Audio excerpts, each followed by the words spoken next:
Assalamualaikum warahmatullahi wabarakatuh. Bismillah walhamdulillah. Wassalatu wassalamu ala rasulillah wa ala alihi wa sahbihi wa man tabi'ahudah. Rabbi yasir wa la tu'asir bil umuri wa tamim bil khair innaka ala kulli syai'in qadir. La haula wa la quwwata illa billahil aliyyil. Alhamdulillah, pada hari ini syukur kepada Allah karena kita dapat melaksanakan kegiatan kita pengganti kegiatan malam Rabu, pengisian dengan pelajaran ilmu fikih yang kita pelajari setiap pada malam Rabu. Salawat dan salam selamat sejahtera kita aturkan kehariban junjungan Nabi kita Nabi besar Muhammad sallallahu alaihi wasallam, buat para sahabat, para tabi'in, para tabi'in, pengikut beliau hingga akhir zaman. Bapak-bapak, saudara-saudara, hadirin hadirat, pencinta Abrar TV yang berbahagia. Pada hari ini kegiatan pertama tentang pelajaran ilmu fikih yang wajib kita pelajari. Karena dalam Islam ada 3 ilmu yang pasti dipelajari oleh setiap muslim. Yang mesti belajar ilmu fikih, ilmu tauhid, dan ilmu tasawuf. Jadi setiap muslim wajib belajar ilmu-ilmu tersebut.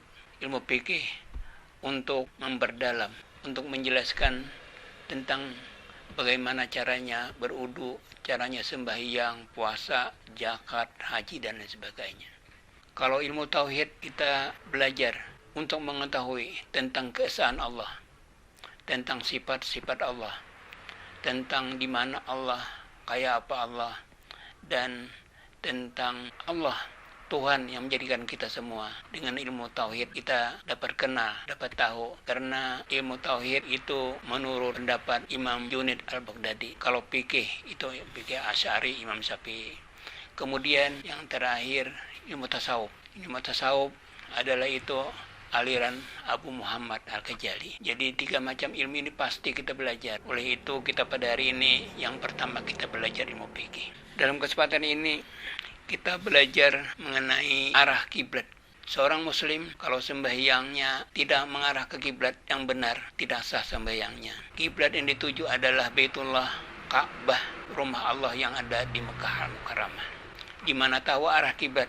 Kita tahu arah kiblat banyak caranya. Jadi betapa pentingnya menuju arah kiblat itu sembahyang kita, atau lain juga mengenai kubur. Kubur itu harus menghadap kiblat, wajib menghadap kiblat. Sembahyang wajib menghadap kiblat. Kiblat itu kemana? Alangkah sulitnya kalau masyarakat umum kemana arah kiblat. Kalau kadang pendapat orang-orang dahulu nang tahu arah kiblat itu adalah ahli palak. Yang mengenal kiblat itulah orang-orang yang tahu, ahli hisab. Ilmu palak itu orang belajar ilmu palak maka hanya tahu di mana arah kiblat. Itu di zaman dahulu, tapi sekarang zaman global kiblat itu sangat mudah. Cuma dalam kesempatan ini mengenal atau mengetahui kiblat itu ada caranya bermacam-macam. Antara lain kalau seseorang berada di kota Mekah, di Masjidil Haram, kiblat itu Imam Syafi'i berpendapat bahwa kiblat itu harus ain kiblah. Bendanya Ka'bahnya itu arah ke ain kiblah. Ain kiblat kada boleh, arahnya yang ada boleh. Misalnya ini Ka'bah, ini Ka'bah, harus kalau orang di sini harus ke sini. Kalau orang di sini harus ke tengah sini, kada boleh ke pinggirnya. Kecuali Imam Hanafi dan Hambali boleh arahnya ke jujuknya, pinggir di sini boleh, ampas sini boleh. Tapi kalau Syafi'i ain tengahnya, di sini ke sini, ini ke sini, kalau sini ke sini, nang sebelah sini arah ke sini. Nah, ini pendapat Imam Syafi'i bahwa orang Islam sembahyang harus ke ain kiblat. Kemudian kalau orang tak jauh sedikit dalam masjid, karena Ka'bahnya itu di Nangkada Bahatap di Mekah itu, dalam masjid ini talindung, kada kelihatan Ka'bah. Itu arah kiblatnya ditujukan, ditandai dengan arah marmar yang ada di sekeliling Ka'bah. Jadi marmar itu sudah dimudip kurang, sudah diluhurang, marmarnya itu arah ke kiblat. Nah, sebelah sini empak ke situ, nah di sini marmarnya empak ke situ. Bahkan keluar masjid pun marmar yang di luar masjid itu arah ke kiblat. Nah, jadi ada kalau di dalam masjid, Nangkada Bahatap itu pas ke tengah. Ka'bah. Kalau ini di luar sini di dalam masjidnya nang bahatap itu ada marmarnya arah kiblat. Kemudian yang ketiga, kalau di luar lagi, nah di luar lagi dari masjid, Ka'bahnya kada kelihatan, terus gedung-gedung itu orang melihat ada menara. Ini menara dua, pasti dua menara. Jadi kalau antara dua menara ini nang di sini pasti ke arah ain kiblat. Kalau di sebelah sini menara ini pasti ini ke arah kiblat. Jadi menara ini menunjukkan bahwa kiblat arah ke sana. Nah, kalau di sini misalnya menaranya, nah pasti dua juga. Artinya di sini kada mau apa kasih itu kiblat, kada. Pas dua ini, nah ambil di tengah sini. Ini ain kiblat. Nah, ini kiblat yang benar kalau orang berada di kota Mekah. Kemudian kalau di luar kota Mekah, misalnya 1 kilometer atau setengah kilometer, itu orang menuju di menara jam-jam yang tinggi itu. Karena menara jam-jam itu tingginya 601 meter, itu tinggi. Jadi melihat di sebelah gunung pun kelihatan menara jam-jam ini. Jadi orang menuju kiblat ke sana.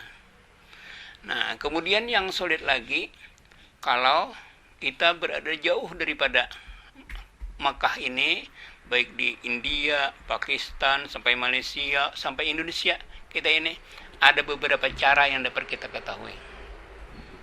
Bapak-bapak, saudara-saudara, hadirin pendengar Abrar TV yang terhormat.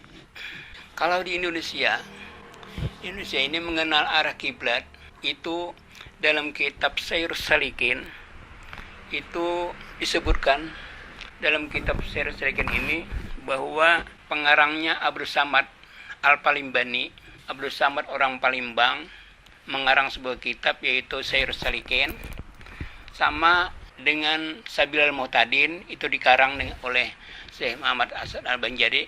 Kayak itu juga mengenai kiblat ini dalam kitab Sirin berbunyi, arah kiblat sangat penting bagi kaum muslimin. Hal itu diperlukan dalam pelaksanaan ibadah, terutama ibadah sembahyang. Sembahyang memang tidak akan sah apabila tidak menghadap kiblat. Nah, Jasidin, sembahyang itu kada sah, namun kada menghadap kiblat. Maka jauh benar kita ini, berapa ribu kilometer sampai Ka'bah itu. Kalau di parak lawan Ka'bah, di orang-orang Makkah nyaman aja. Tapi kalau orang kayak kita di sini, nah Jasidin, kalau kada mengarah kiblat, itu lam tasihah salatuhu, kada sah sembahyangnya.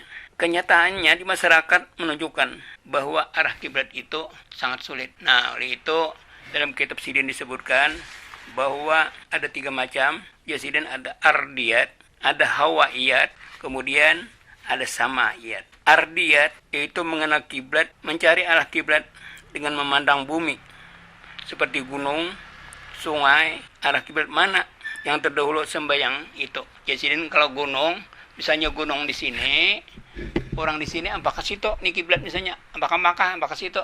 Jadi orang di sini melihat gunung itu apakah situ juga gunung di sini ada, boleh menunjukkan arah kiblat dengan perantaraan ardiyat dari gunung. Kemudian sungai ini mengalir misalnya, apakah situ. Nah, jadi orang-orang di sini, oh apakah situ juga, apakah harus sungai. Namun sungainya apakah sini, larut orang di sini sembahyang. Nah,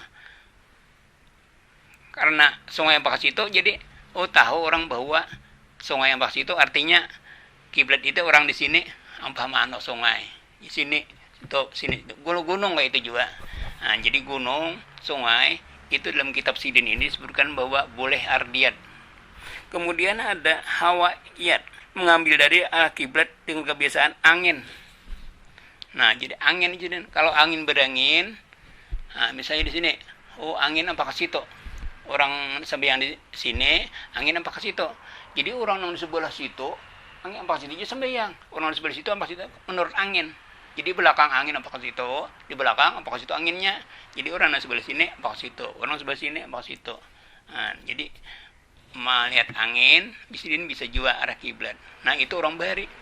Sidin ini, kitab Sidin ini tahun 715, artinya 300 tahun yang lewat. 1715 1715 tahun 1715, artinya sekitar 300 tahun orang-orang Bahari mencari arah kiblat itu ada lewat Ardiyat, ada lewat Hawaiyat, ada Samawiyat. Yang ketiga Samaiyat, yaitu dengan di langit melihat bintang, melihat matahari jalannya. Nah, itu dalam kitab Sidin sini. Nah, kemudian Muhammad Arsyad Al-Banjari kayak itu juga.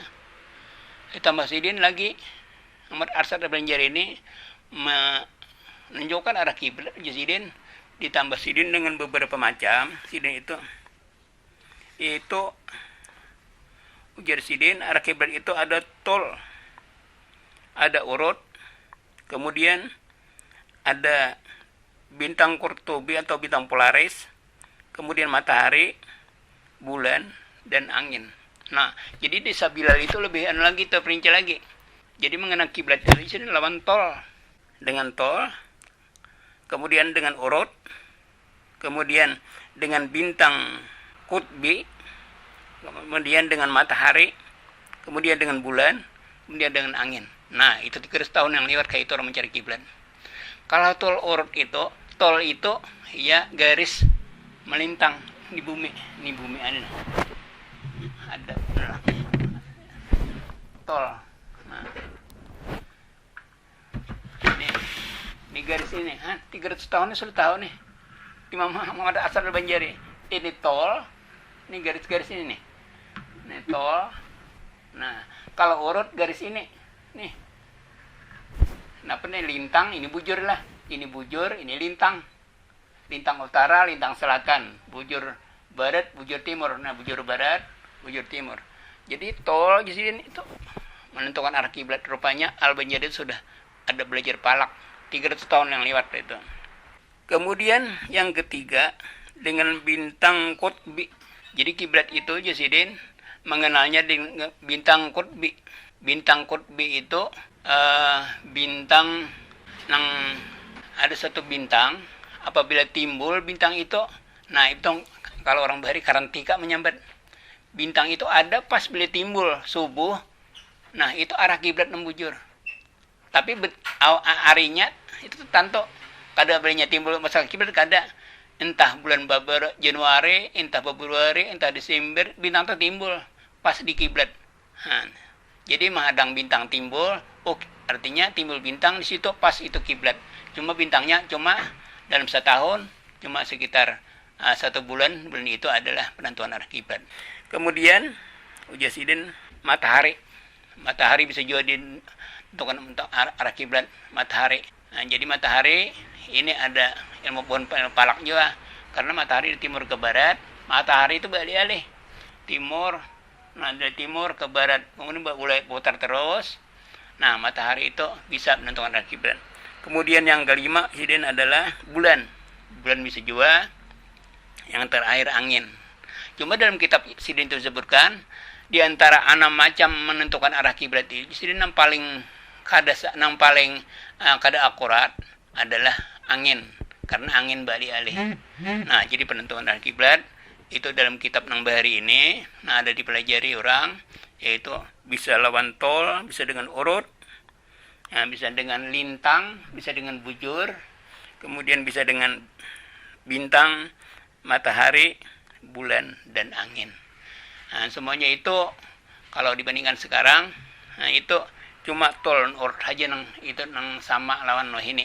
Engkau diambil patokan. Bapak-bapak, saudara-saudara, hadirin pendengar Abrar TV yang terhormat. Kiranya itu aja dulu penjelasan pertama mengenai pelajaran kita pada hari ini. Mudah-mudahan dengan ada pelajaran ini menambah kesahan ibadah kita, sempurnanya ibadah kita, karena menghadap kiblat adalah kewajiban kita, karena ujar Imam dalam kitab ini tadi, baik Sabilal Muhtadin, baik Syairus Salikin, seseorang yang sembahyang apabila kada menghadap kiblat, lam tasihha salatuhu, kada sah sembahyangnya. Mudah-mudahan sembahyang kita sah dengan belajar ilmu ini. Insyaallah pada pelajaran berikutnya akan kita teruskan. Sampai di sini. Assalamualaikum warahmatullahi wabarakatuh.